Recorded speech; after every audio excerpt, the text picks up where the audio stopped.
During my graduation dinner, my parents ambushed me with legal papers to sign my entire artificial intelligence company over to my sister. Her brand matters more than you do, my dad claimed, looking me dead in the eye as he took my hard-earned Master of Business Administration degree in his hands. I sat there, paralyzed, watching him tear the heavy parchment straight down the middle. He did not stop there. He let the torn halves flutter out of his fingers and drop directly into my full glass of expensive red wine.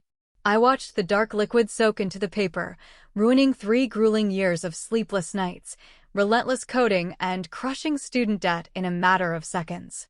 I was 33 years old, and in that agonizing moment, I realized my family would gladly watch me drown if it meant my sister could use my body as a bridge. The next morning, a $25 million buyout offer arrived in my inbox, and that is when the real war began. The private dining room at an upscale steakhouse in downtown Seattle was supposed to be a celebration of my achievements. The crystal chandeliers cast a warm, golden glow over the white linen tablecloths, and expensive wine glasses clinked softly as the waiters moved like shadows around us.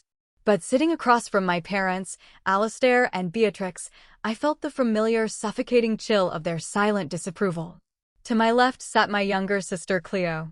She was 29 years old, a supposed lifestyle and boutique fitness influencer whose heavily contoured face could not hide the frantic, desperate panic swimming in her eyes. Beside her was her husband Declan, a sharp, incredibly successful venture capitalist who always looked at me like I was a failing stock he was actively trying to short.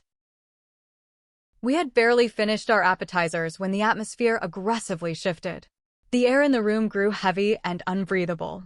My father did not offer a toast to my graduation. He did not mention the grueling nights I spent balancing my startup with my master's program. Instead, Alastair reached into his tailored suit jacket, pulled out a thick stack of legal documents, and tossed them onto the table. The heavy thud made the silverware rattle. I looked down at the bold capitalized letters on the first page. It read, "Full Intellectual Property and Corporate Transfer Agreement." "What is this?" I asked, my voice remarkably steady despite the sudden, terrifying drop in my stomach.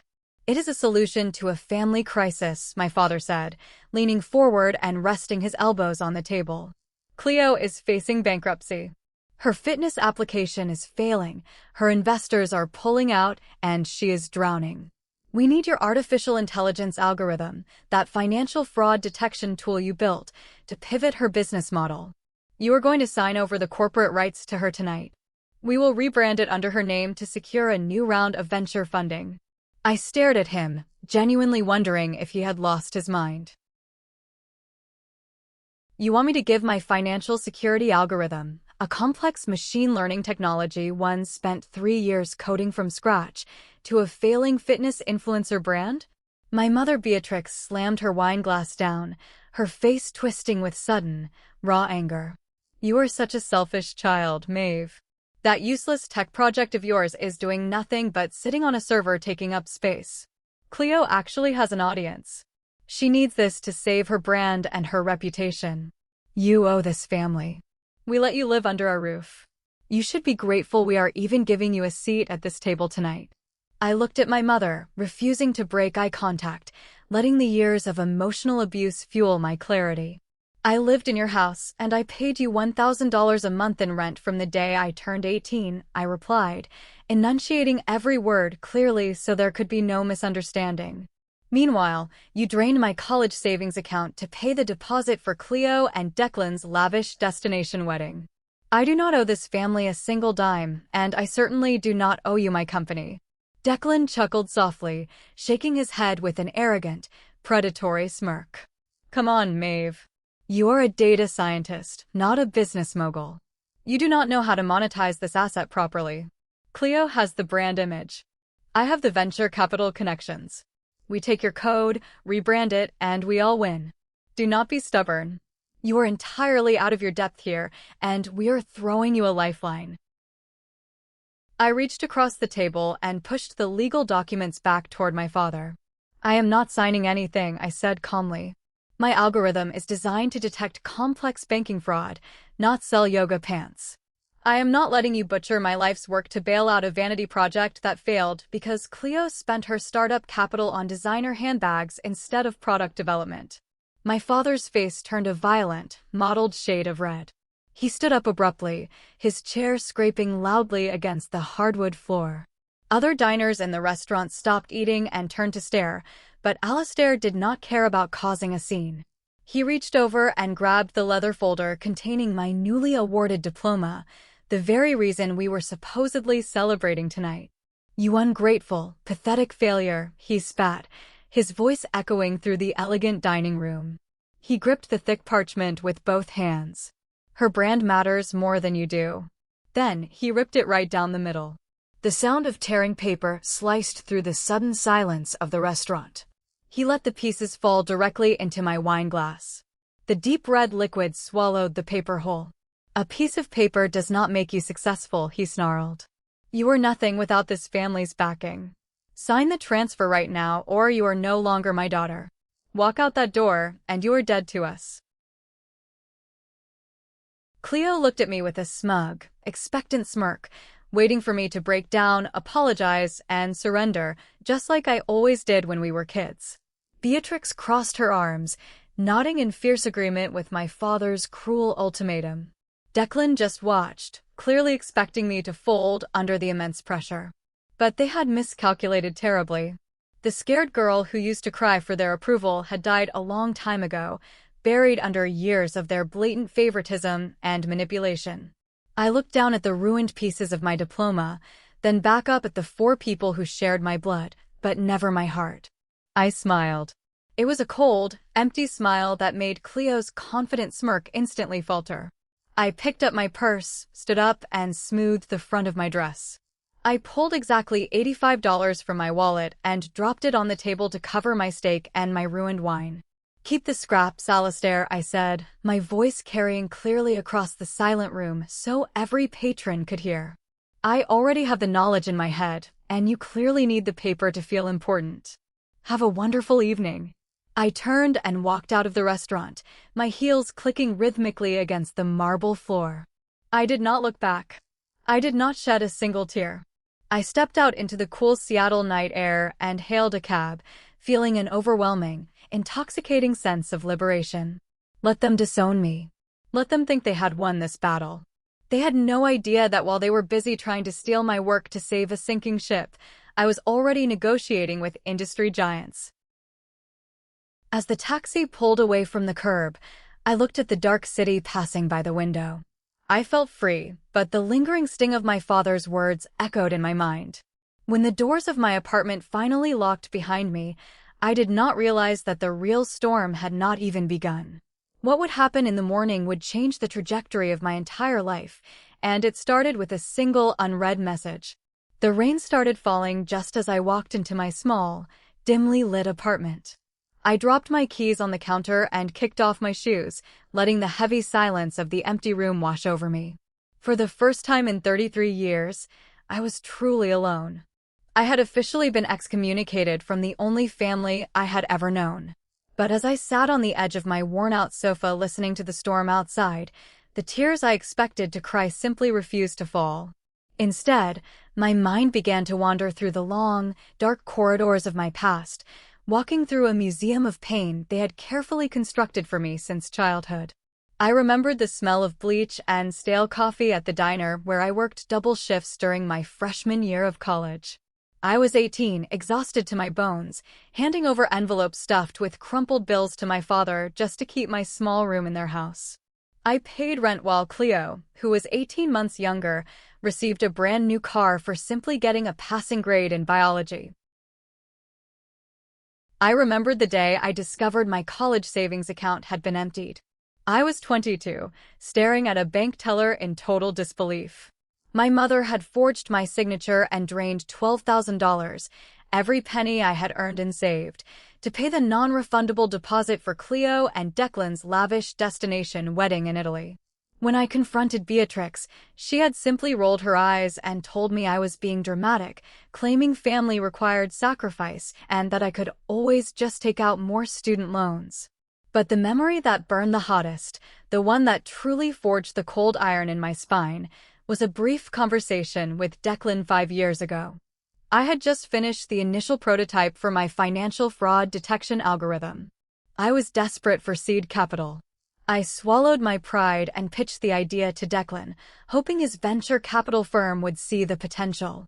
He had sat behind his massive mahogany desk, listened to my entire presentation, and then laughed. It was a slow, condescending chuckle. He looked at me with an arrogant smirk and said, "Maeve, you are a worker bee. You belong in a cubicle writing code for people like me. You do not have the killer instinct to run a company. Go back to your basement." I sat in the dark of my apartment, letting those memories fuel the quiet, burning rage inside my chest. They had spent my entire life stealing from me, belittling me, and demanding my submission. Tonight at the restaurant was not an anomaly. It was simply the grand finale of a lifetime of theft. The glowing red numbers on my digital clock shifted to 6 in the morning. I had not slept a single second. I pushed myself off the sofa, walked into my small kitchen, and brewed a pot of incredibly strong black coffee. I carried the steaming mug over to my home office setup and opened my encrypted laptop. My startup was essentially just me, a handful of contracted cloud servers, and 3 years of relentless, obsessive coding. I clicked on my secure business email client, expecting to see routine server maintenance reports. Instead, at the very top of the inbox, marked with high importance, was an unread message from Juniper, the chief executive officer of Apex Financial. Apex Financial was a massive, multinational banking conglomerate. We had been in quiet, rigorous technical discussions for the past 2 months.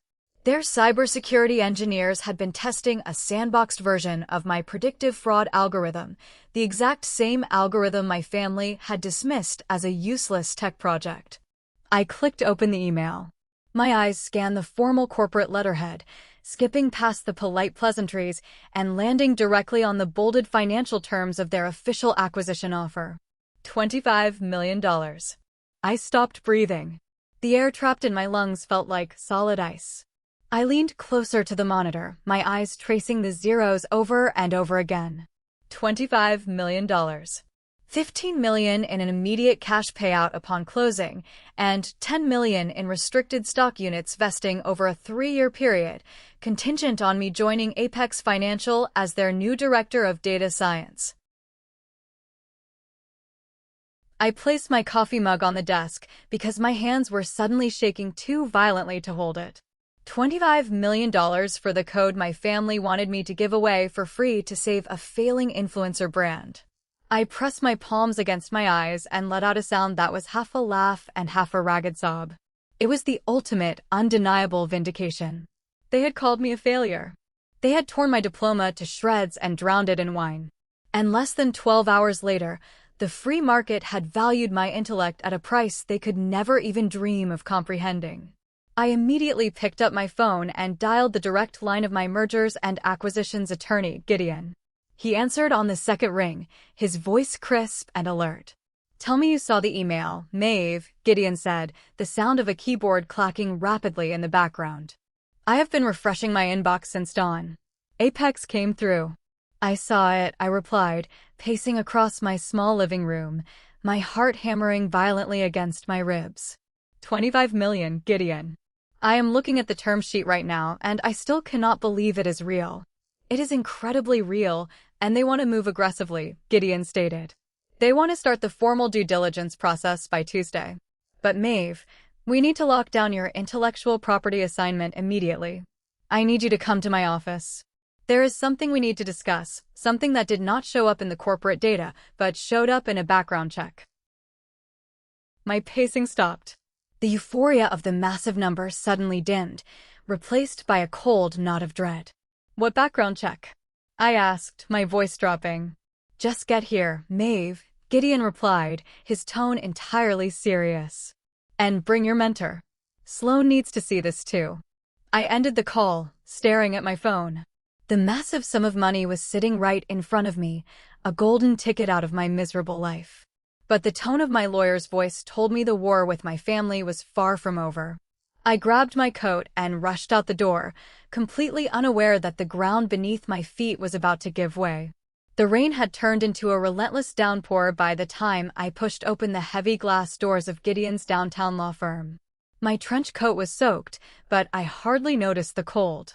I was escorted immediately to a large conference room at the end of the hallway. Sitting at the long oak table was Gideon, surrounded by open manila folders, and Sloane.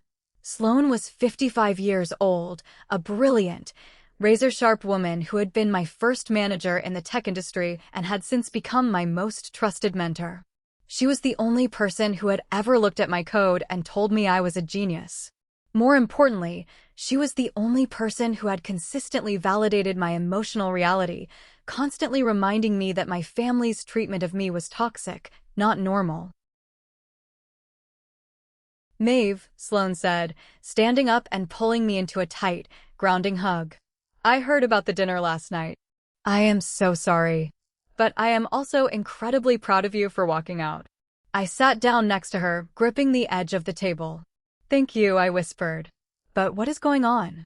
Why did you need me here so urgently? Apex Financial just offered me $25 million. We should be celebrating." Gideon folded his hands on the table and looked at me with an expression of deep, professional concern. "We will celebrate, Maeve. But right now, we have a massive liability to contain," Gideon explained, his voice low and serious. "When Apex initiated the acquisition protocol, standard procedure dictates a comprehensive financial background check on the founder to ensure there are no hidden liens or encumbrances on the company assets." I nodded slowly. "I have zero debt other than my student loans. I paid for the servers with my own money. There are no liens." Sloane reached across the table and pushed a thick file toward me. "Open it," she said gently. I opened the folder. Inside was a detailed credit report and a series of commercial loan documents. I scanned the first page, my eyes catching my own name, my own social security number, and a signature that looked terrifyingly similar to mine. "I do not understand," I murmured, reading the numbers. "This says I took out an $85,000 commercial business loan 5 years ago. I never took out a loan. I was rejected for funding."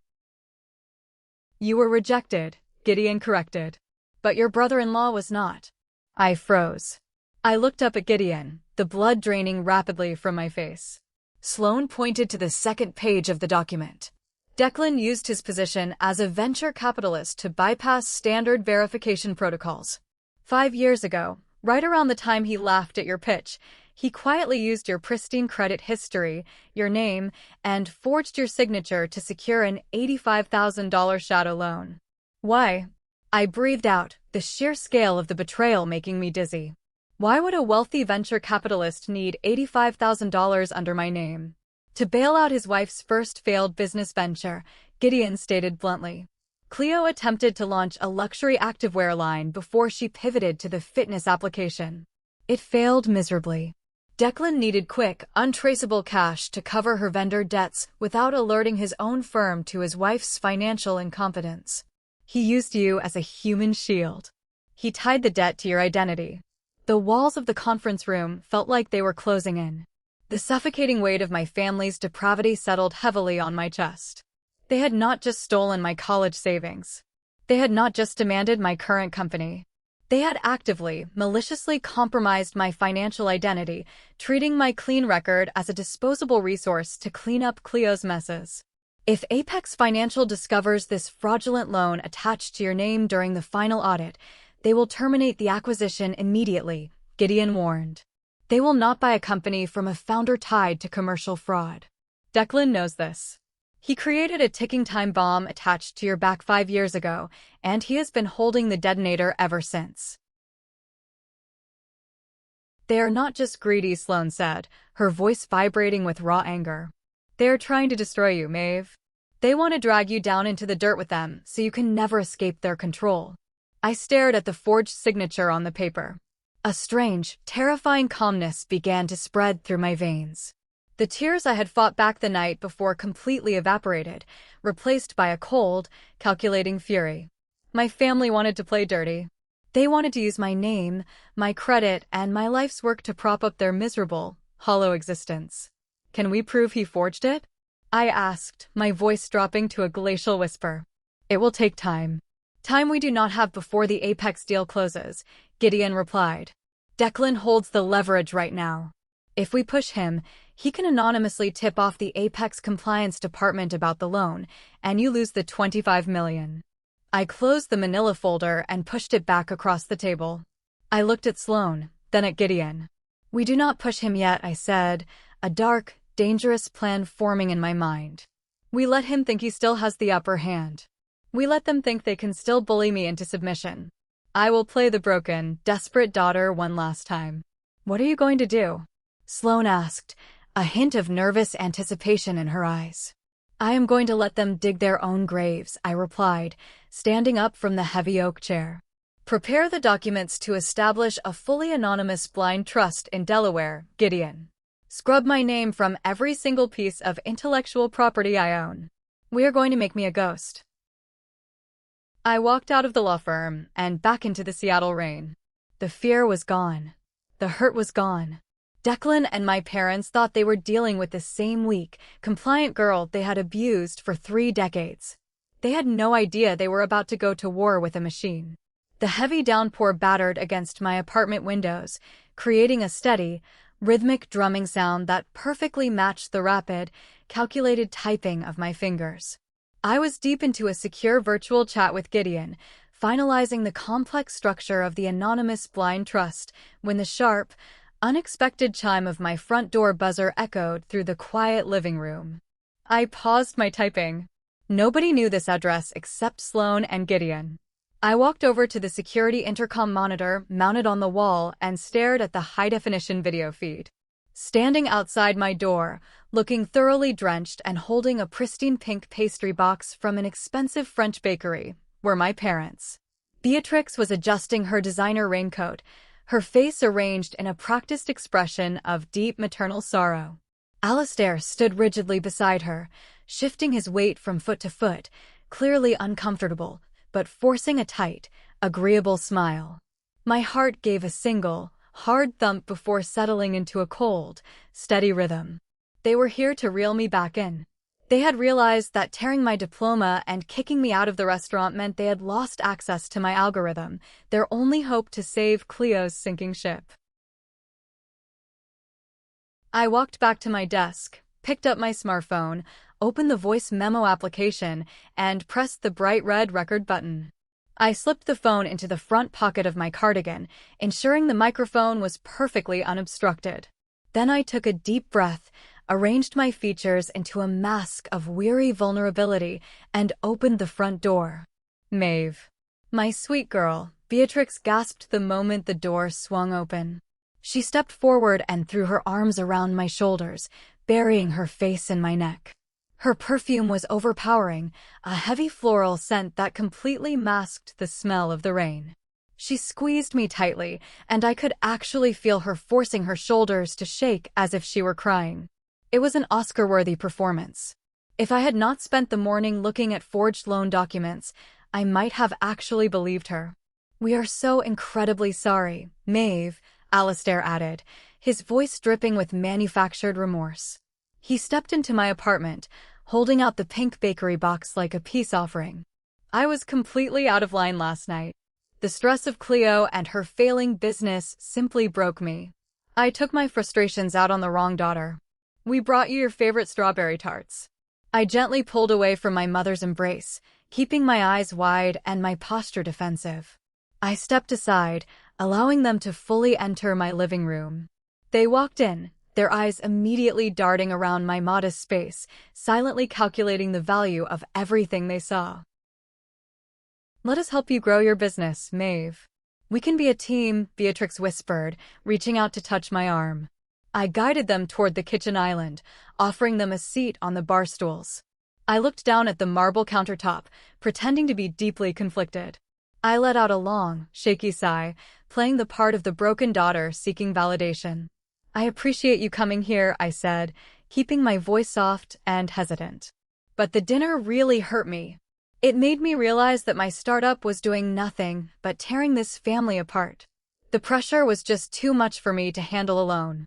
Beatrix leaned forward eagerly, her eyes lighting up with poorly concealed greed. Oh, sweetheart, you're not alone anymore. We are here to guide you. We can handle the corporate side of things for you. I shook my head slowly, offering them a sad, defeated smile. You are too late, I said softly. What do you mean too late? Alistair asked, his polite smile faltering slightly. After the dinner, I realized I needed to cut my losses and move on, I explained, forcing my voice to sound completely exhausted. The algorithm was ruining everything. So, I reached out to a small local tech firm early this morning. I sold the entire patent and all the intellectual property rights outright. The transfer is entirely finalized. The silence that fell over my kitchen was thick and suffocating. You sold it, Beatrix whispered, her voice entirely stripped of its warm, maternal affection. Her tone was suddenly sharp and metallic. Yes, I replied, maintaining my facade of innocent relief. I sold it for $50,000. It is enough to pay off my student loans. I am finally free. I thought you would be happy for me. The transformation was instantaneous and terrifying. The mask of the loving, remorseful parents did not just slip, it shattered into a million jagged pieces. Beatrix's face contorted into a mask of pure, unadulterated hatred. $50,000. Alistair roared, the sound exploding from his chest like a detonation. He lunged forward, his face turning a dangerous, mottled purple. He did not just yell. He turned his raging eyes toward my home office setup. Before I could blink, he grabbed a heavy wooden chair and hurled it violently toward my large glass whiteboard.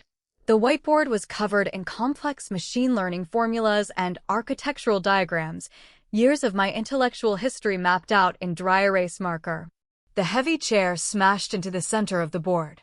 The glass shattered with a deafening crash, raining thousands of sharp fragments across my hardwood floor. You stupid, worthless idiot. Alistair screamed, spit flying from his lips as he marched toward me, stopping just inches from my face. 50,000. Declan told us Apex Financial was looking at you. You gave away a fortune for pennies.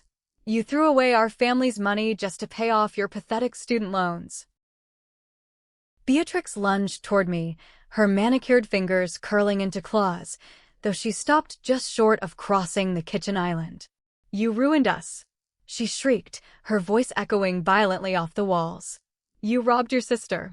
You are a selfish, vindictive little failure. I stood perfectly still amidst the screaming and the shattered glass on my floor. I did not flinch. I did not step back. I just looked at them, watching them expose the ugliest, most venal parts of their souls over a sum of money they believed they were entitled to. My hand casually slipped into my cardigan pocket, my fingers brushing against the smooth surface of my smartphone. The recording was capturing every single second of their violent, extortionate meltdown. They had just freely admitted on tape that their apology was nothing but a calculated financial trap, and Alistair had just committed severe property damage. I pointed to the door. Get out of my apartment before I call the police, and have you both escorted out in handcuffs, I commanded, my voice devoid of any emotion. Alistair stood with his chest heaving, looking at the broken glass, then back at my dead, unyielding eyes. He grabbed Beatrix by the arm, dragging her toward the hallway. The heavy oak door slammed shut behind them, shaking the walls of my living room. I immediately took my phone out of my pocket, stopped the recording, and uploaded the audio file directly to a secure cloud server. I looked at the shattered remains of my whiteboard. They thought they could break me with violence. But they had just handed me the exact weapon I needed. The sharp knock on my apartment door came precisely at 8 in the morning on Tuesday. I was already dressed in a tailored blazer and slacks, sitting at my kitchen island with my laptop open. I walked to the door, checking the security monitor. A man in a beige windbreaker stood in the hallway holding a thick manila envelope. I knew exactly what it was before I even turned the deadbolt. Are you Maeve? The man asked, his expression bored. I am, I replied, keeping my voice steady. You have been served, he said, thrusting the heavy envelope into my hands before turning around and walking toward the elevator. I closed the door, locked it, and carried the package over to my marble counter. I sliced open the top and pulled out a massive stack of legal documents. The seal of the King County Superior Court was stamped across the first page. I scanned the bold text. It was an official petition for a temporary restraining order and a preliminary injunction. The plaintiffs listed were Alastair, Beatrix, and Cleo. They were represented by a highly aggressive corporate litigation firm Declan frequently used. I immediately dialed my attorney. Gideon answered on the first ring. They filed it, Gideon, I said, staring at the injunction papers. I am holding the temporary restraining order in my hands right now. I just received the electronic notification from the court clerk, Gideon replied, his tone laced with a mixture of professional outrage and disbelief. Maeve, I have seen a lot of frivolous lawsuits, but the legal argument Declan put together is utterly unhinged. Have you read their core claim yet? I flipped to the third page of the filing, my eyes scanning the dense legal jargon. When I reached the primary argument, a harsh, humorless laugh escaped my lips. This has to be a joke, I said, gripping the paper. They are claiming my artificial intelligence algorithm is family property because of a laptop. Gideon sighed heavily. Declan's lawyers crafted a completely fabricated narrative. They're arguing that 10 years ago, on your 23rd birthday, your father purchased a consumer-grade laptop for you. They're officially classifying that $600 piece of plastic as seed capital and familial infrastructure. They allege the earliest genesis of your coding took place on hardware funded by the family, making your entire startup a joint venture. Therefore, Cleo is legally entitled to 50% of all intellectual property and future acquisitions. I stared at the document, feeling a potent mix of absolute disgust and sheer amazement at their audacity. The laptop my father had bought me a decade ago was a cheap, entry-level machine that could barely run basic word processing programs. I had paid for the cloud servers, the upgraded memory, and the processing power entirely out of my own pocket using my waitressing tips. Gideon, this is technologically absurd, I said, my voice rising. You cannot train a deep machine learning neural network on a 10-year-old commercial laptop. It would melt the motherboard. I know that, and you know that, Gideon explained patiently. But a judge pushing 65 years old does not understand cloud computing. All the judge sees is a wealthy venture capitalist backing a family dispute over a contested business asset. Declan deliberately filed an emergency motion claiming you were actively attempting to liquidate disputed assets. Judges almost always grant a temporary freeze in these situations just to maintain the status quo. I flipped to the final page, my stomach tightening. The judge's signature was there in bold black ink. The injunction was fully active. Before Gideon could say another word, a secondary incoming call beeped on my phone. The caller ID flashed the corporate number for Apex Financial. The timing was too perfect to be a coincidence. Declan had undoubtedly made sure the corporate attorneys at Apex received a copy of the injunction the very second the judge signed it. Apex is calling me right now, I told Gideon. Answer it, Gideon commanded. Tell them we are handling a frivolous nuisance suit and that it will be resolved shortly. I switched over to the incoming call, taking a slow, deep breath. This is Maeve, I answered smoothly. Maeve, this is David, the lead acquisitions counsel for Apex Financial. The voice on the other end was stripped of the warm tone they had used yesterday. It was strictly business, cold, and risk-averse.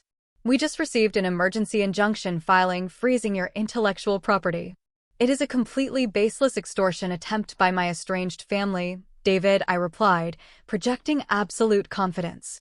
My brother-in-law works in venture capital and is attempting to use a frivolous legal loophole regarding a 10-year-old birthday gift to hijack this deal. I am the sole owner of the code. I appreciate the context, Maeve, David said. But Apex Financial cannot acquire encumbered intellectual property. If we buy your algorithm while it is under a legal freeze, we absorb the lawsuit. Our board of directors has ordered an immediate pause on the $25 million acquisition. My grip on the phone tightened. How much time do I have to clear this up? 72 hours, David stated firmly. If you cannot get that injunction fully lifted and provide a clean, uncontested chain of title by Friday morning, Apex Financial will permanently withdraw the offer. We will walk away, Maeve. Get it sorted. The line clicked dead. I lowered the phone, staring blankly at the wall. 72 hours. Declan knew the legal system moved slowly. He was betting that the sheer terror of losing a life-changing fortune would force me to surrender. What Declan did not know, what no one outside of his heavily guarded financial circle knew, was the true depth of his desperation. While I was pacing my apartment, Declan was pacing his sprawling corner office, staring at a flashing red deficit on his private banking monitor. He was not attacking me out of standard corporate greed. He was attacking me because he was drowning. Over the past 2 years, to fund Cleo's failing businesses and their lavish lifestyle, Declan had quietly embezzled over $5.2 million from his own venture capital firm's liquidity pools. A comprehensive internal audit was scheduled for next week. If he did not secure massive, untraceable capital immediately, he was going to federal prison. He needed my $25 million to save his own life. I did not know the exact numbers yet, but I could smell the desperation in his tactics. I called Gideon back, my jaw set with cold, unforgiving determination. Apex gave us 72 hours or they walk, I told my lawyer. We bypass the slow court dockets, Gideon commanded. We accelerate the transfer of your IP to the blind trust right now. They won a war over a $600 laptop. We are going to give them a massacre.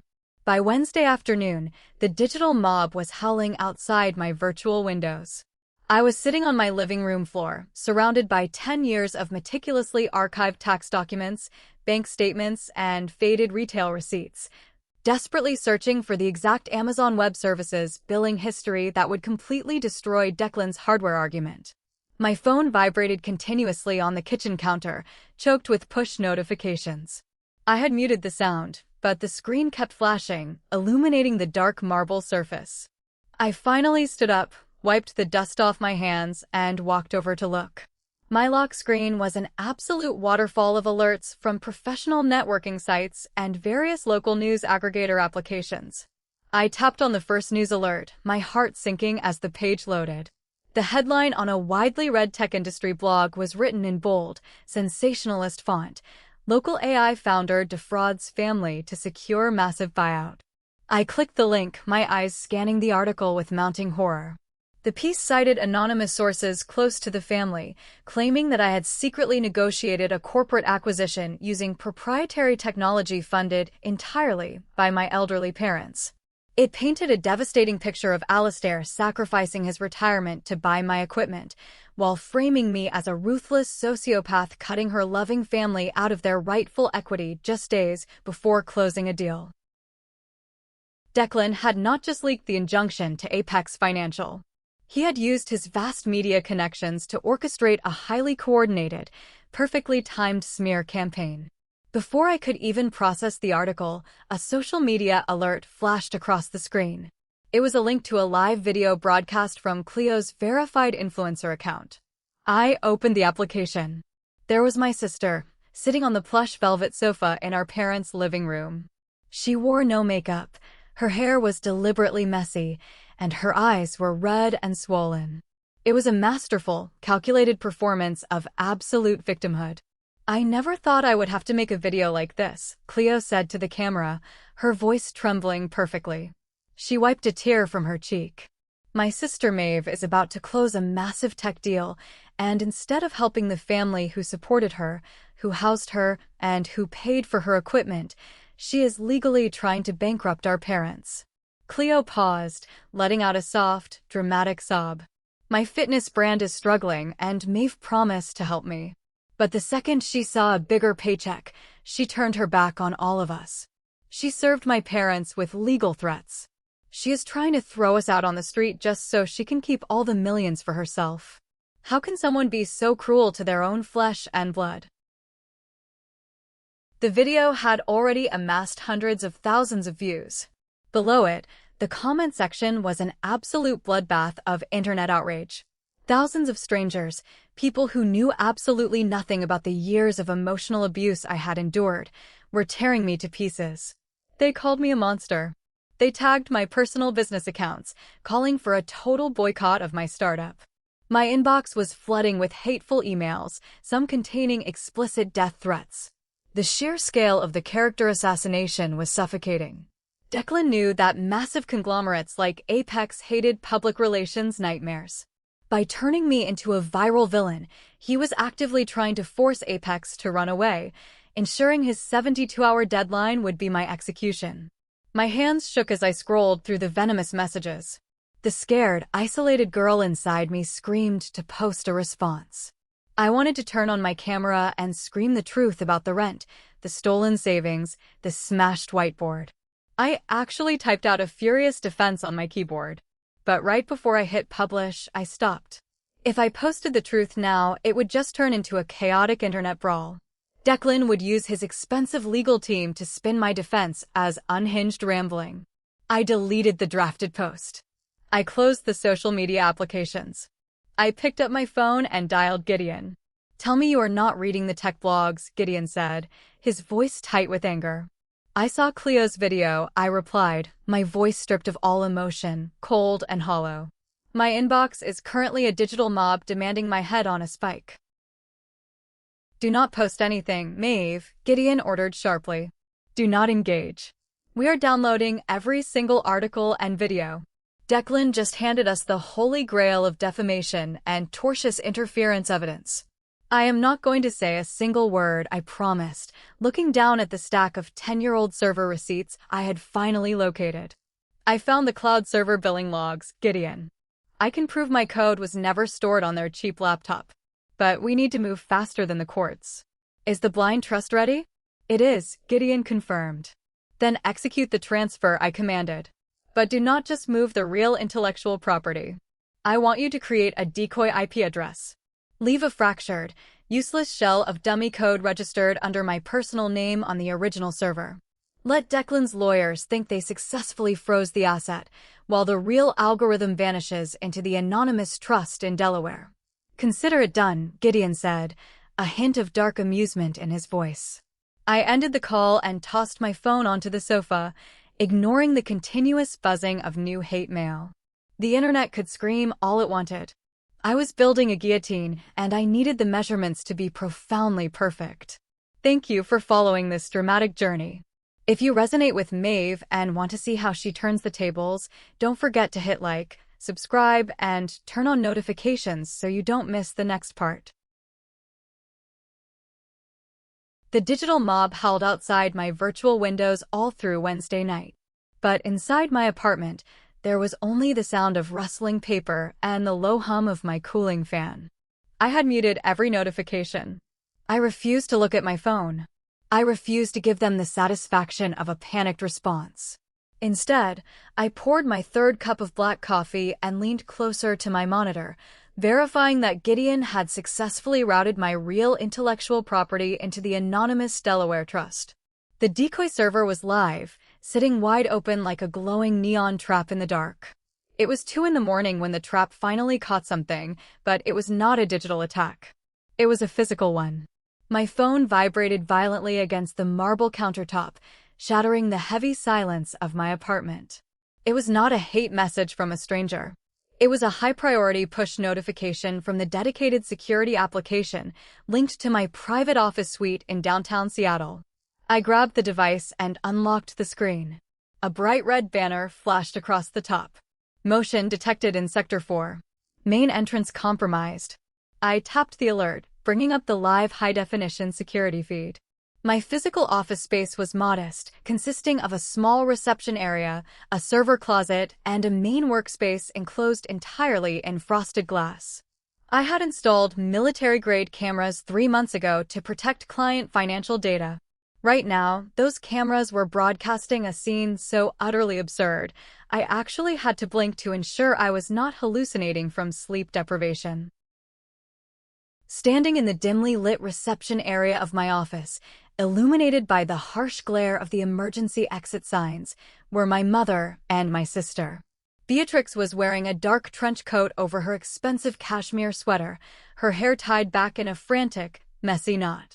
Cleo was right behind her, dressed in a sleek black athletic outfit that looked like she had purchased it specifically to play the role of a glamorous cat burglar. They were not alone. Beside them stood a man wearing the gray uniform of the building's night janitorial staff. I watched through the camera as Beatrix pulled a thick envelope of cash from her designer purse and shoved it into the janitor's hand. The man nodded nervously, swiped his master key card against the electronic scanner of my suite, and quickly walked away, disappearing down the corridor. My mother and sister were officially trespassing. They had just bribed a commercial building employee to gain unauthorized access to a secure corporate facility. I stared at the screen, my heart pounding with a sudden electric thrill. Declan might be a brilliant venture capitalist, but his arrogance had clearly infected his wife and mother-in-law. They genuinely believed I was on the verge of surrendering. They thought the media smear campaign had broken me. And, because they were greedy and impatient, they had decided to accelerate the process by breaking in. I tapped the audio icon on my security application, unmuting the highly sensitive microphones installed in the ceiling panels.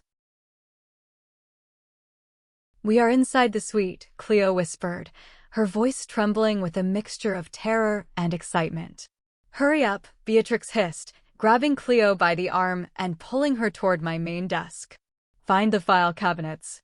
Declan said, "We need to plant the folders before the morning cleaning crew arrives." I frowned, leaning closer to the screen. "Plant the folders?" Cleo unzipped her designer backpack and pulled out a thick stack of aged, yellowing papers. Through the high-definition zoom, I could clearly see what they were. They were old architectural and interior design sketches. Cleo's original, failed business venture from 10 years ago. The sheer, breathtaking depravity of their plan hit me like a physical blow. They were not here to steal my hard drives. They were here to frame me. Declan had sent them to hide Cleo's decade-old design sketches inside my confidential server room files. They were planning to call the police the next day, claim I had stolen Cleo's early intellectual property to build the foundation of my own company, and use the planted documents as undeniable proof of my theft. They wanted to destroy my credibility so thoroughly that Apex Financial would have no choice but to hand the $25 million over to the family trust.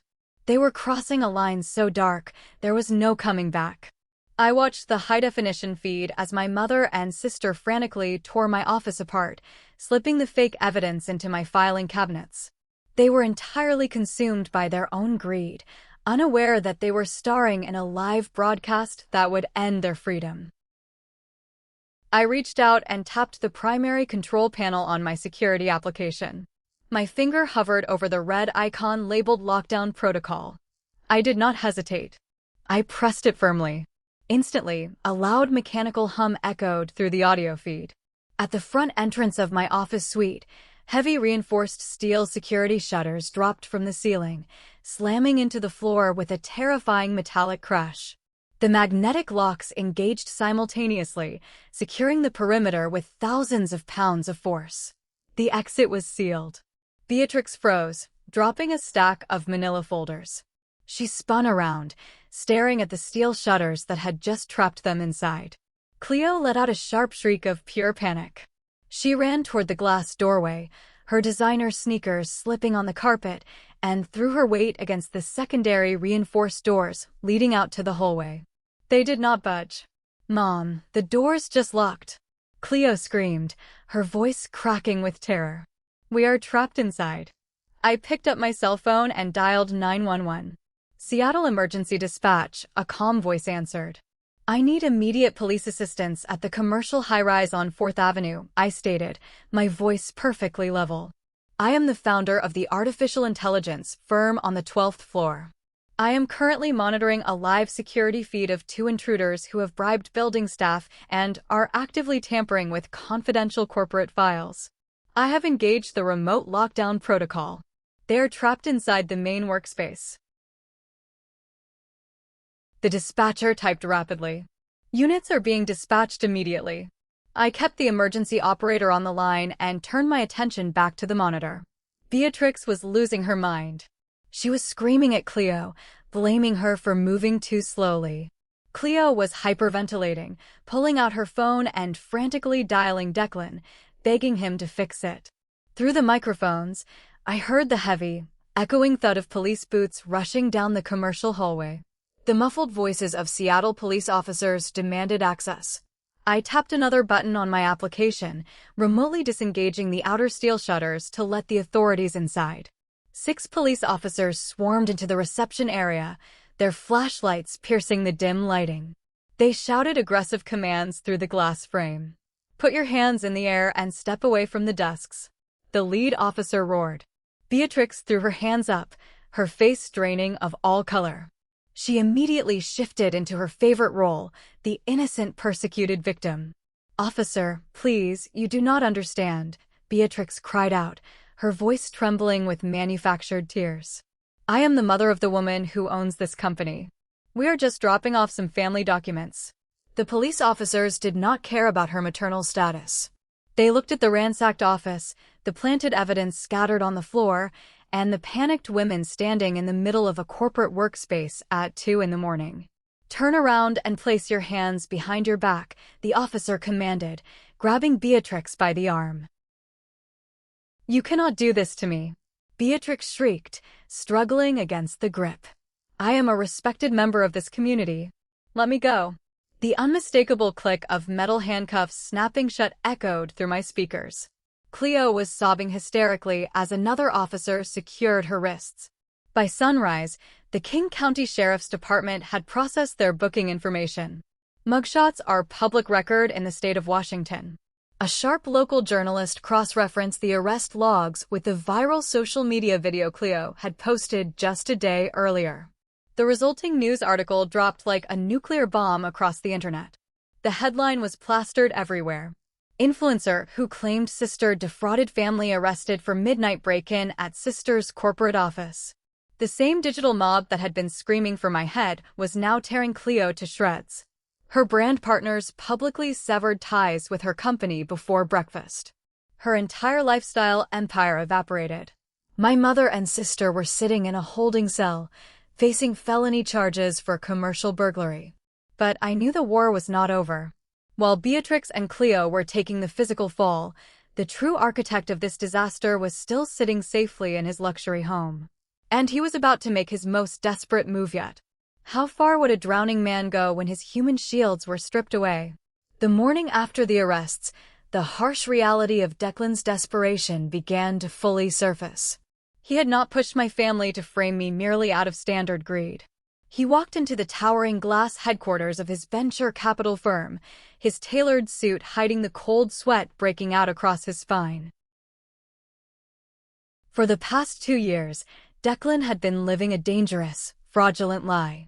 To keep up the facade of the untouchable venture capitalist, he had quietly embezzled $5.2 million from his own firm's liquidity pools. He had moved the money through shell companies, assuming he could replace it before anyone noticed. But the firm's comprehensive quarterly audit was mere days away. When he found out about my $25 million acquisition, he saw his salvation. He needed my money to cover his tracks and avoid federal prison. Now, sitting in his corner office, Declan stared at his computer screen in horror. His wife was in jail. His mother-in-law was facing felony charges. His crude attempt at physical framing had failed spectacularly.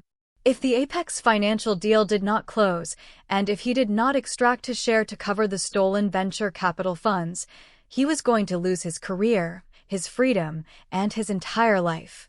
If he could not win in a courtroom or a server room, he would win through pure digital terrorism. Through his extensive, highly guarded network of Silicon Valley fixers, Declan tracked down a specific individual. He needed a digital mercenary. Within hours, his contacts delivered Colin, a disgruntled former cloud infrastructure contractor who had worked for me during my startup's earliest days. I had fired Colin for repeatedly cutting corners on data encryption protocols. Colin was currently drowning in underground gambling debts, making him the perfect malleable target. Declan arranged a covert meeting at a discreet, high-end cigar lounge in downtown Seattle. He slid a thick envelope containing $50,000 in untraceable cash across the mahogany table, promising $250,000 more once the objective was completed.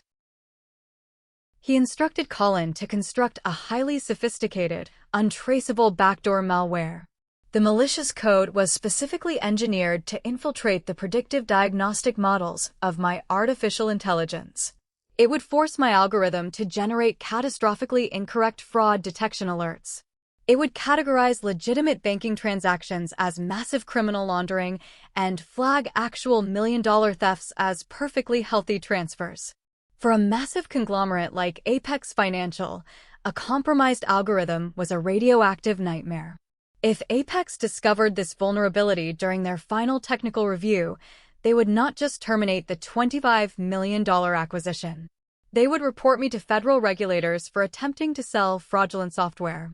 Colin quickly compiled the malicious payload, wrapping it in a stealth execution script.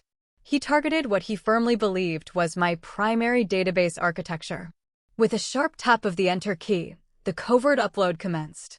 The system confirmed the malware had successfully breached the server and embedded itself deep within the root directory. Declan watched the confirmation message flash on the laptop screen. A slow, terrifying smile spread across his handsome face. The power dynamic had instantly shifted back into his hands. He was holding a digital gun directly to my head.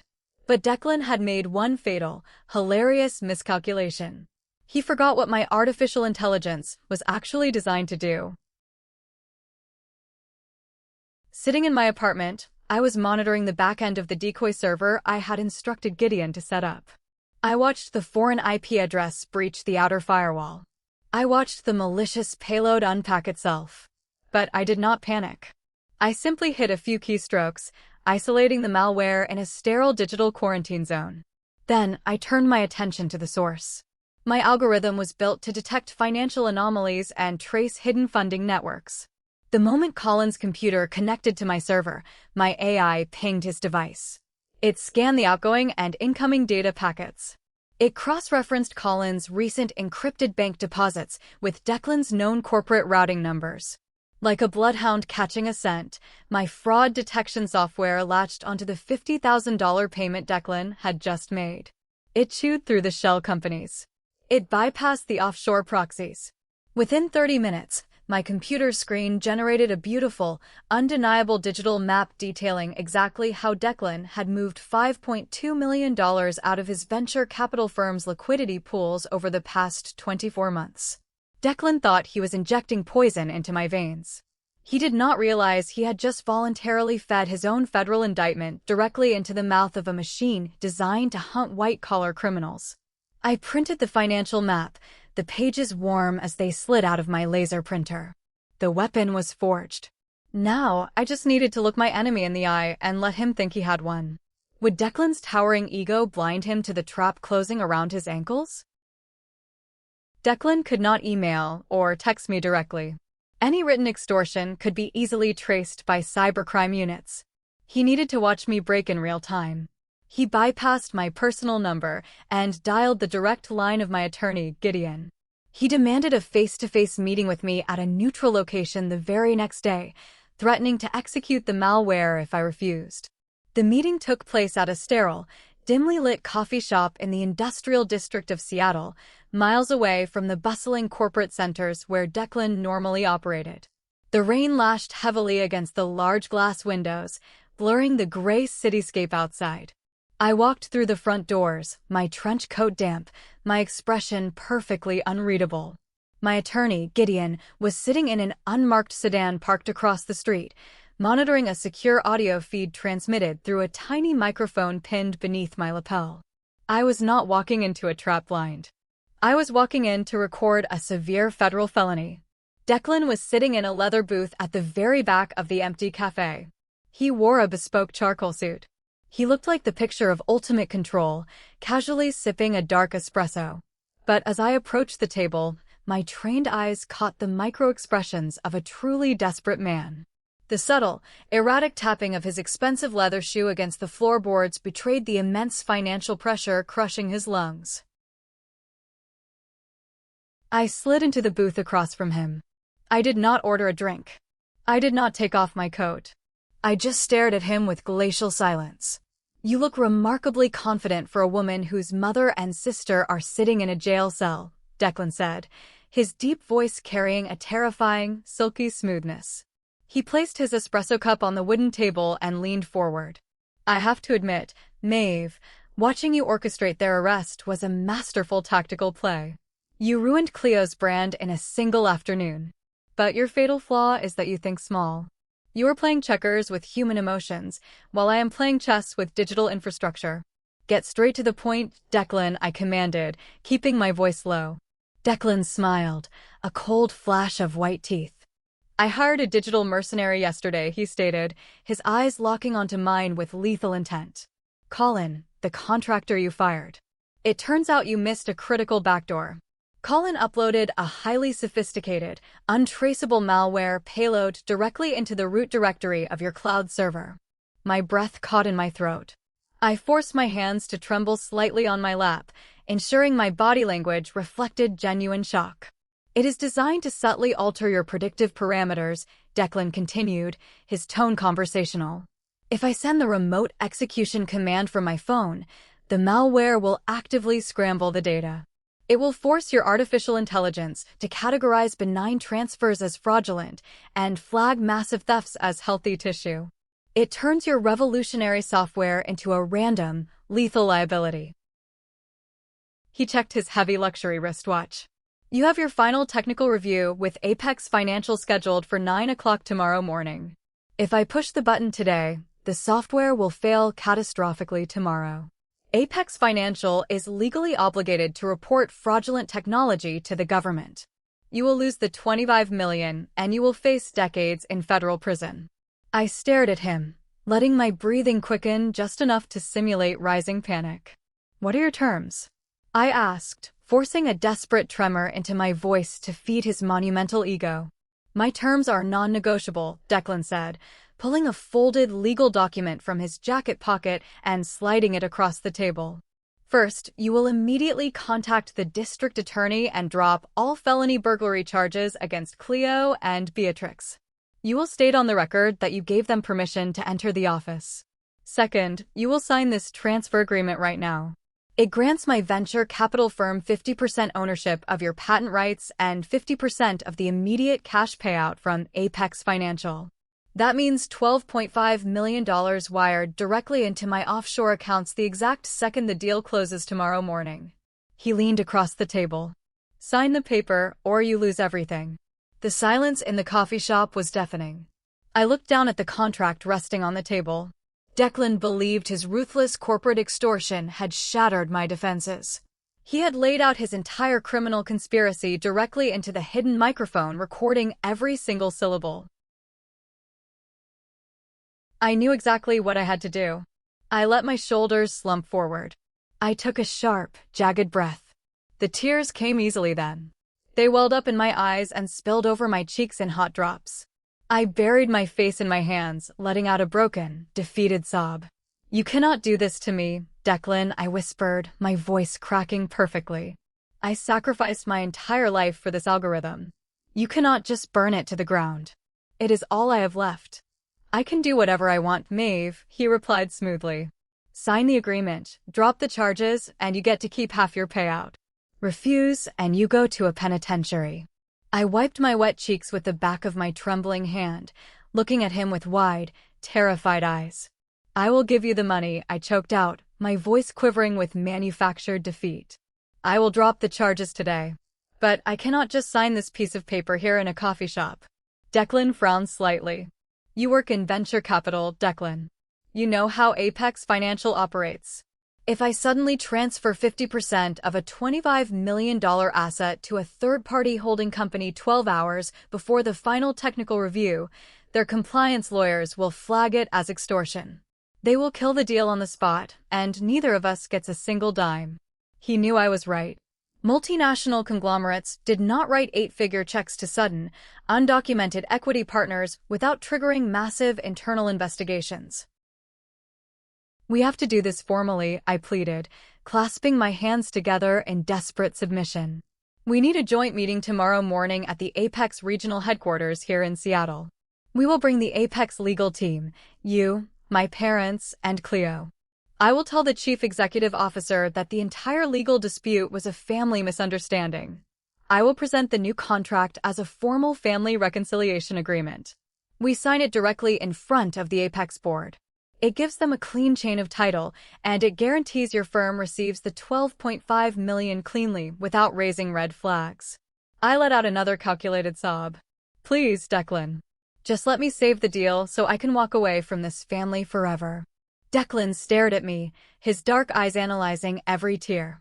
His monumental arrogance completely blinded him to the trap.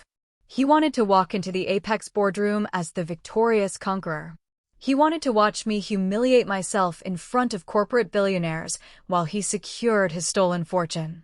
That is a surprisingly intelligent strategy for someone currently having a nervous breakdown, Declan said, leaning back. I accept your terms. Tomorrow morning at 9, we meet in the Apex boardroom. I will arrange for Cleo and Beatrix to be there. Drop the charges today. Do not test me, Maeve. I nodded frantically. I promise. Declan stood up, looking down at me with profound contempt. You finally learned your place, Maeve. See you tomorrow. He walked out of the coffee shop, striding down the sidewalk with the confident swagger of a man who believed he had just conquered the world. I remained in the booth for exactly 3 minutes. When I was certain his luxury vehicle had disappeared, I wiped the remaining tears from my face. My trembling hands instantly steadied. The terrified facade vanished, replaced by hardened, absolute focus. I stood up, walked out of the cafe, and climbed into Gideon's unmarked sedan. Tell me the audio is clean, I said, buckling my seatbelt. It is flawless, Gideon replied, grinning widely. We have him explicitly admitting to cyber-terrorism and corporate extortion. And you just lured the entire criminal enterprise into a single, highly secure corporate boardroom. I leaned back against the headrest, a dark, predatory smile curving my lips. Declan thinks he is bringing a gun to a corporate negotiation. He does not realize he is walking straight into a federal execution chamber. Tomorrow, we burn them all to the ground. How will the arrogant venture capitalist react when the trap finally snaps shut? The morning light hit the towering glass facade of the Apex Financial Regional Headquarters, casting sharp reflections across the polished concrete of the executive floor. I sat perfectly still in an ergonomic leather chair at the far end of the massive mahogany boardroom table. Beside me sat Gideon, his pristine briefcase resting near his hands. At the head of the table sat Juniper, the chief executive officer of Apex Financial, flanked by David, her lead acquisitions counsel, and a small army of corporate compliance officers. The room was deathly silent, the tension so thick it felt like physical pressure in the air. We were waiting for the conquerors to arrive. Exactly at 9 o'clock, the heavy frosted glass doors swung open. My family walked into the room, moving with the synchronized, predatory swagger of a victorious invading army. Declan led the procession. He wore a bespoke navy blue suit, his posture radiating terrifying arrogance. He looked like a man who had just successfully executed the greatest financial heist of the century. Right behind him marched my father, Alistair, his chest puffed out, surveying the billionaire executives with a ridiculous sense of superiority. My mother, Beatrix, followed closely, wearing a designer pantsuit and an expression of martyred grace, as if she had not spent Wednesday night in a county holding cell. And finally, there was Cleo. My sister looked physically exhausted, her face pale, but she kept her chin tilted upward, desperately trying to project the image of a successful entrepreneur rather than a bailed-out felon. I had officially called the district attorney the afternoon before to drop the commercial burglary charges, paving the way for their release just before dawn. They believed my compliance was the ultimate white flag. They believed I had surrendered to Declan's digital terrorism. Alistair did not even look at me. He completely ignored his daughter and walked directly toward Juniper. He placed his hands flat on the mahogany surface, leaning forward. "Good morning, Juniper," Alistair announced, his voice booming through the quiet boardroom. "I am Alistair, the patriarch of this family. I want to personally apologize for the brief legal confusion over the past few days. My daughter Maeve is a talented programmer, but she is highly emotional and incredibly naive when it comes to high-level corporate commerce. She made some severe miscalculations regarding the ownership structure of her startup. Fortunately, the adults have stepped in to correct her mistakes. From this moment forward, you will be conducting all financial negotiations directly with my son-in-law, Declan. He speaks for our family, and he speaks for the algorithm." Juniper stared at my father. She did not blink. She did not offer her hand. She simply looked at him with the cold, assessing gaze of a predator analyzing an irrelevant insect. She then slowly shifted her eyes toward Declan. Declan stepped smoothly into the center of the room. He unbuttoned his suit jacket and offered a crisp, practiced corporate smile to the Apex executives.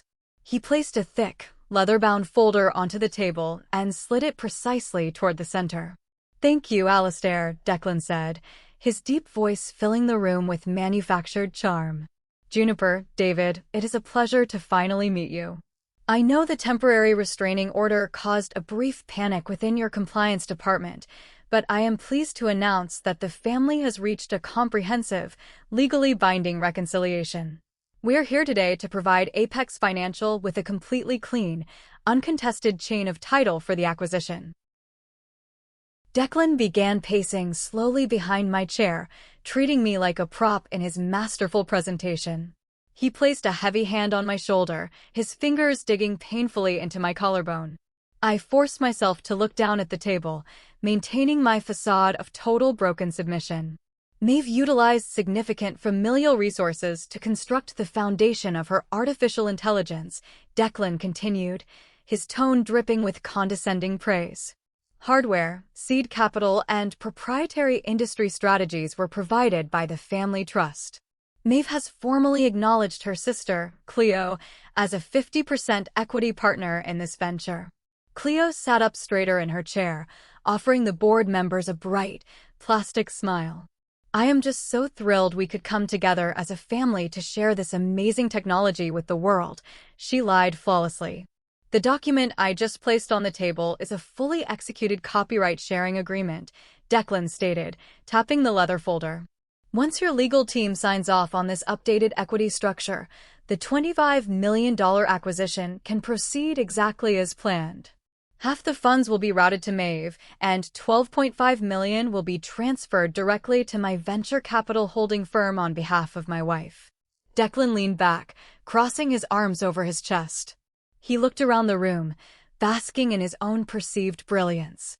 He had laid out the terms of his extortion wrapped in beautiful corporate jargon. He was the king of the world. I kept my head bowed. I listened to their arrogance, their lies, and their absolute certainty that they had crushed me. My pulse was perfectly steady. The trap was fully loaded, the bait had been swallowed, and the execution was about to begin. I slowly reached out with my right hand and picked up the crystal glass of ice water resting perfectly on the coaster in front of me. I took a long, deliberate sip. I lowered the glass and set it back down. The sharp, singular clink echoed like a gunshot across the quiet room. I lifted my chin. I dropped the broken, submissive posture.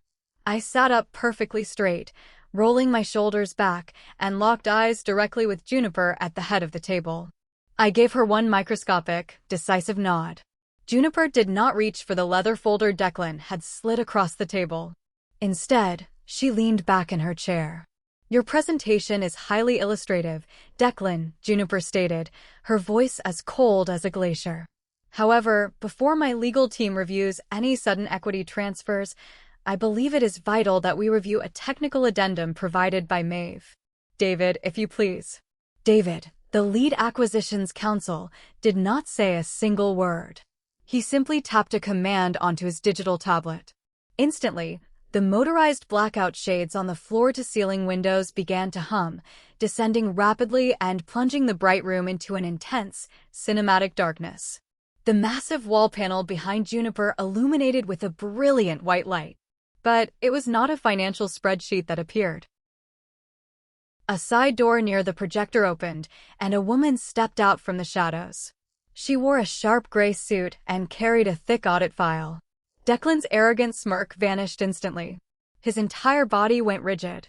The woman was Calliope, his former venture capital partner, the one he had ruthlessly ousted 3 years ago.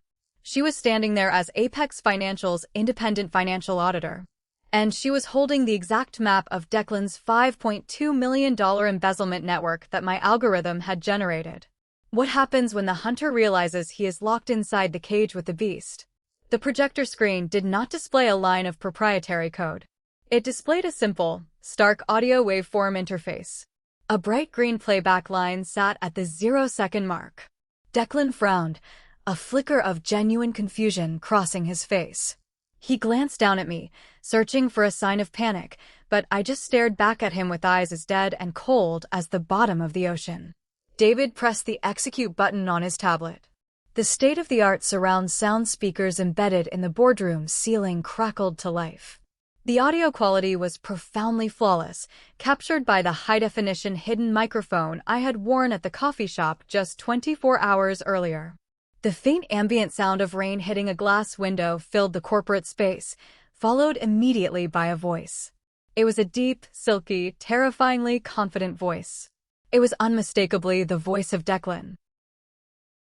"You look remarkably confident for a woman whose mother and sister are sitting in a jail cell," the recorded voice of Declan echoed powerfully across the room. The physical reaction from my family was instantaneous. Alistair jolted in his chair, his eyes snapping wide open in utter shock. Beatrix gasped loudly, her hand flying to her throat. Cleo froze, her posture going completely rigid. But Declan was the true spectacle. His dark skin visibly paled, turning an ashen, sickly shade of gray. He took a sudden, staggering step backward, his expensive leather shoe slipping slightly against the polished concrete floor. "I hired a digital mercenary yesterday," the audio playback boomed, filling every corner of the silent boardroom. Colin uploaded a highly sophisticated, untraceable malware payload directly into the root directory of your cloud server. Every single corporate attorney sitting along the walls of the Apex boardroom simultaneously stopped taking notes. They stared at Declan with the cold, calculating eyes of executioners, watching a man confess to a capital crime. "It will force your artificial intelligence to categorize benign transfers as fraudulent," the recorded Declan boasted, his own words now forming a perfectly constructed noose around his neck. "It turns your revolutionary software into a random, lethal liability." I watched Declan's hands begin to tremble. His perfectly tailored suit suddenly looked like a straitjacket. He looked wildly around the room, searching for an exit, searching for a way to spin the narrative, but the walls were rapidly closing in. He had walked into the headquarters of a multinational banking conglomerate and admitted on tape to planting a lethal virus inside their highly anticipated financial acquisition. "You will sign this transfer agreement right now," the audio recording commanded, capturing the exact moment the extortion reached its peak. "It grants my venture capital firm 50% of the immediate cash payout. If you refuse, I will trigger the malware. I will make sure you spend the rest of your youth in a federal penitentiary." David tapped his tablet again. The audio cut off instantly. The bright white light of the projector screen illuminated the absolute devastation written across the faces of my family. The silence that followed was suffocating. It was the sound of complete, unrecoverable destruction. Alistair was breathing heavily, his chest heaving as he stared at Declan in a state of paralyzed horror. He finally understood that the man he had trusted to secure the family fortune had just confessed to federal cyber-terrorism on the record. Beatrix was physically shaking, tears of genuine panic welling in her eyes. Cleo looked like she was about to vomit, her hands gripping the edge of the table so tightly her knuckles were white. I slowly pushed my chair back and stood up.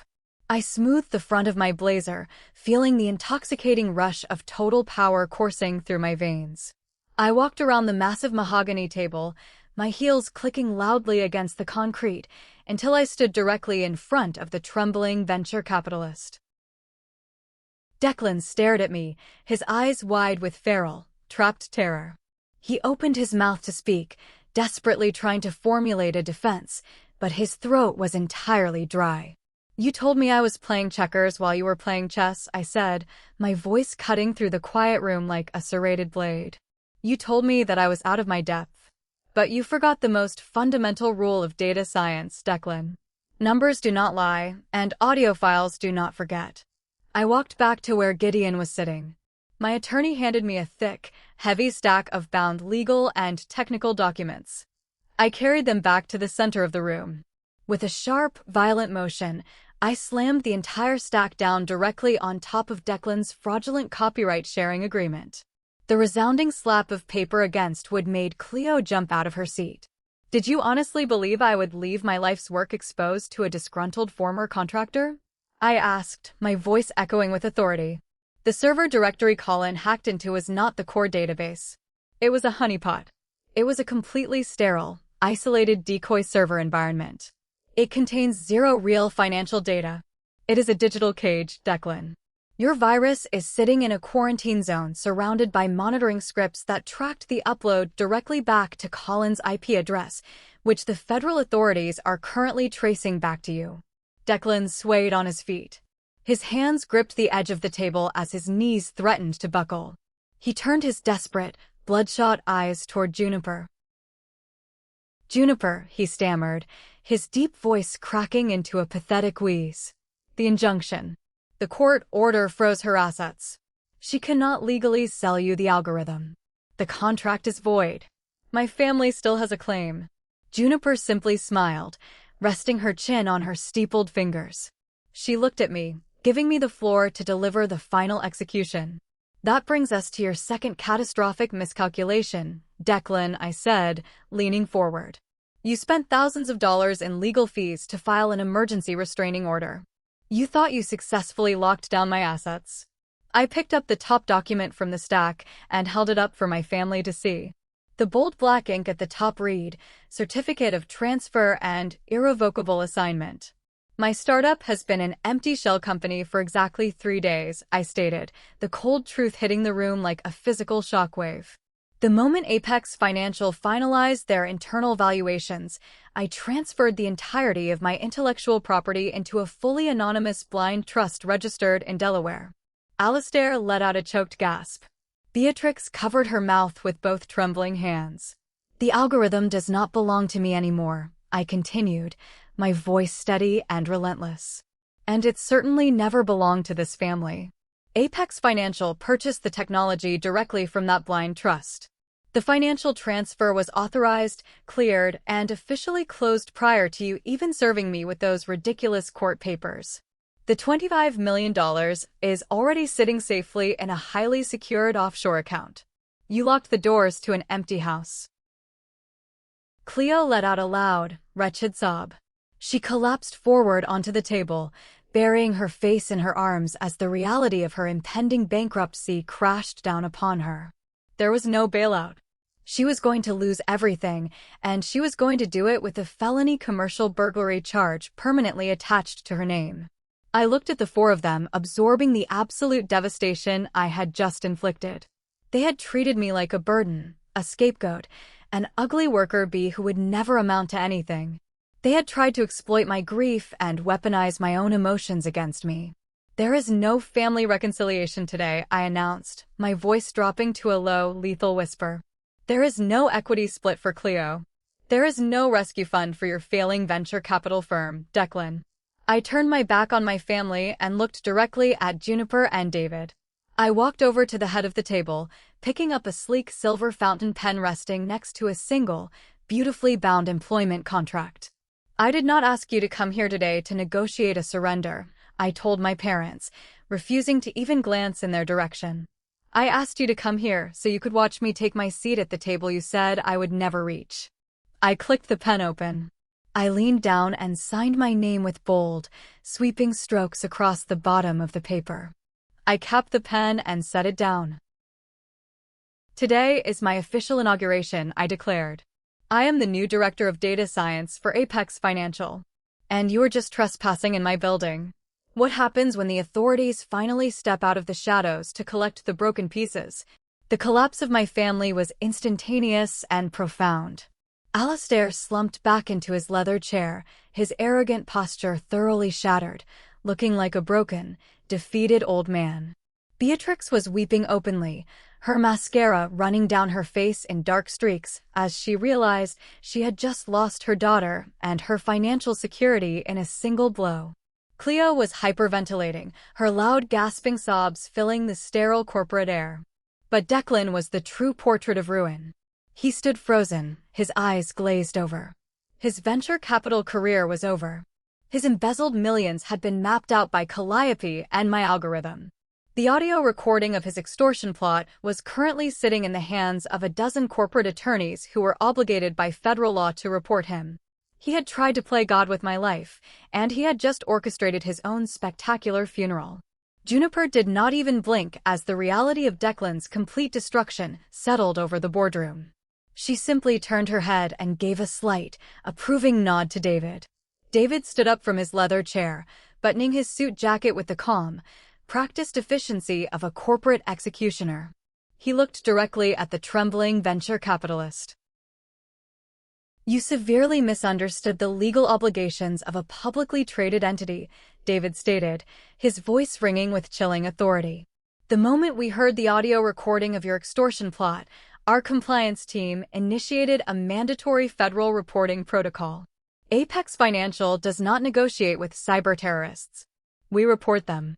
While you were busy delivering your arrogant presentation, my office was on a secure line with the Seattle Police Department and the Regional Enforcement Division of the Securities and Exchange Commission." Right on cue, the heavy frosted glass doors of the boardroom swung open for the second time that morning. They were not opened by corporate assistants.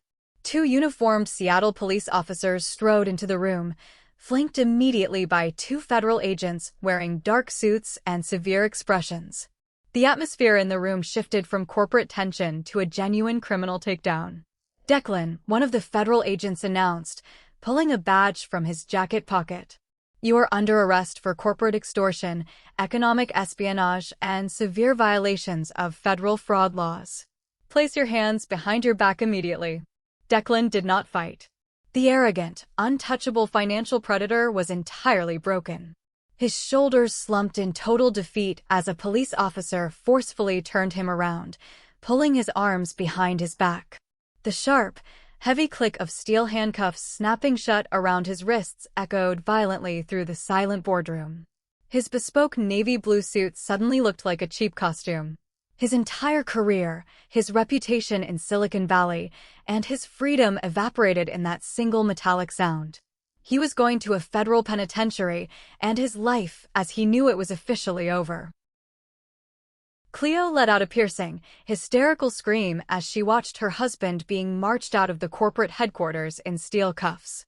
She lunged forward, sobbing wildly, but Beatrix grabbed her arm, pulling her back. My mother was trembling uncontrollably, her face a mask of pure terror. Alistair stood completely frozen, his jaw hanging open, his chest heaving as the catastrophic reality of their failed heist finally registered in his mind. I did not offer them a single word of comfort. I simply turned my back on them, gathered my documents, and walked out of the boardroom alongside Gideon, leaving my biological family to drown in the absolute wreckage of their own spectacular greed. The karmic retribution that followed over the next 3 months was swift, comprehensive, and ruthlessly complete. My parents had gambled their entire financial security on a bad faith lawsuit, fully believing they could bully me into submission. To afford the exorbitant retainer for the aggressive corporate litigation firm that filed the frivolous injunction, Alistair and Beatrix had taken out a massive, high-interest second mortgage on their sprawling suburban home. When the injunction was vacated and the true nature of their extortion was exposed, the law firm immediately dropped them as clients and demanded full, immediate payment for their accumulated billable hours. Alistair and Beatrix had absolutely no way to pay the staggering legal debt. Without the $25 million payout they had planned to steal from me, their finances imploded. The bank moved aggressively, initiating foreclosure proceedings. I monitored the public real estate listings with a cold, detached satisfaction the day the bright red foreclosure notice was nailed to their custom mahogany front door. They lost the house they prized above all else. They were forced to pack their luxurious belongings into cheap cardboard boxes and move into a tiny, run-down apartment on the outskirts of the city. Their wealthy friends completely abandoned them, unwilling to associate with individuals involved in a highly publicized federal cybercrime scandal. They became pariahs, stripped of the superficial status they had valued more than their own daughter. Cleo faced an even darker reality. With her husband sitting in a federal holding cell awaiting trial, the authorities seized every single one of their joint financial assets to pay back the millions Declan had embezzled. Her luxury vehicles were repossessed. Her designer wardrobe was liquidated. Her entire lifestyle influencer empire was reduced to ashes. Brand partners sued her for breach of contract, and her upcoming felony trial for commercial burglary ensured she would never secure another sponsorship deal again. She was left entirely bankrupt, disgraced, and utterly alone. As for me, I walked out of the Apex Financial building that morning and stepped into a completely new universe. I had spent 33 years suffocating under the weight of their conditional love and endless criticism. They had called me a disappointment, an ugly worker bee, and a failure. But I had used pure logic, relentless patience, and cold data to construct an impenetrable fortress that utterly destroyed them. I stood on the expansive balcony of my brand new luxury penthouse, the evening wind whipping through my hair. I held a glass of expensive red wine, looking down at the glittering endless expanse of the Seattle skyline. The lights of the city sparkled like crushed diamonds against the dark water of the Puget Sound. I took a slow, deliberate sip of my wine, savoring the rich, complex flavor. The heavy, toxic chain that had bound me to my family was finally severed. I was no longer the scapegoat. I was the director of data science for a multinational conglomerate, a multimillionaire, and a woman who had successfully defended her life's work against the ultimate betrayal. I felt a profound, overwhelming sense of peace. When blood becomes a parasite, cutting them off is liberation. You do not owe your success, your sanity, or your future to people who only view you as a resource to be exploited. Society conditions us to believe that family is an unbreakable bond, a guaranteed sanctuary of unconditional love and perpetual forgiveness.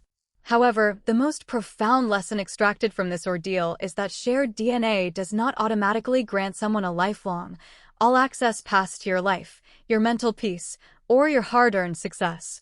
When blood relatives morph into parasites utilizing weaponized guilt and relentless manipulation to extract your resources, walking away is never an act of betrayal. It is the ultimate, necessary act of self-preservation. Narcissists and emotional manipulators thrive entirely in the chaotic realm of human emotion. They use screaming matches, public humiliation, and aggressive gaslighting to keep their targets off balance. The only way to permanently defeat this specific brand of toxicity is with cold precision. Hard data, strict legal boundaries, and meticulously archived receipts are immune to emotional manipulation.